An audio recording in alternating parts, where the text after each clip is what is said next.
কি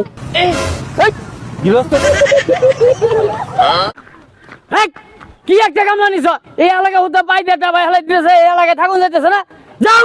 যাও দিকে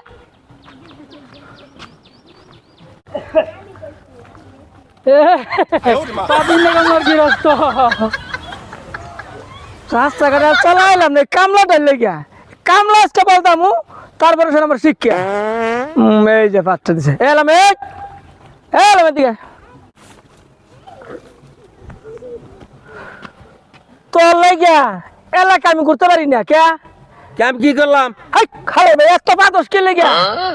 তোরকে কুম খাওয়াই আমি ও কলা থাক শালা ফাজিল চোদা গৃহস্থ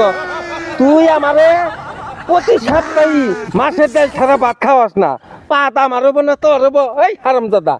এই ছাড় তোর পাত বালা করতে কি লাগবো ও পাত বালা করতে এই যে আমার যদি প্রতি সপ্তাহে যদি মাছ মাংস খাওয়াই তাহলে অটোমেটিক পাত ভালো হয়ে যাবো গা তাকে এখন বাজারে যাবো বাজারে কেতে সুন্দর রাস্তাঘাটে পাতস না ওটা কি গৃহস্থ চাপ ওটা কি ব্রেক মানে এটা দে তুই যখন পা দিবি তখন কবি পুলিশ পরে তোর এটা তুই মুখ নাক ছাড়াই ধরবি দারুণ বুদ্ধি গৃহস্থ সাপ দারুণ বুদ্ধি দিছুন তখন বাজারে যাই পুলিশ দারোগা এখন পুলিশ কয়ে দিয়েছিল মানে দারোগাইলে কোন দিকে হ্যাঁ দারোগাইলে কোন দিকে আরে গন্ধ এটা তো পাতের গন্ধ না এটা গন্ধ হলে কোন দিকে গন্ধ দারোগাইছে আগে দিছি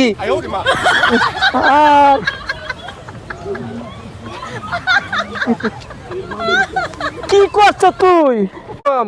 এলাকার মানুষগুলো তুই পা ধর যেন তুই হাইক গিয়ে দিস এই যে এতদিন যে মাছ খাওয়ার নাই মাংস খাওয়ার নাই বুঝছেন পাইতে যে যে আমার সর্বনাশ হইলো হারামজাদা তো অনেক গৃহস্থর কামই করবো না আর কি করছে রে আবার হারামজাদা কইলি গৃহস্থর পুষ্টি মারি আমার আগাটা তো তোর জন্য হয়েছে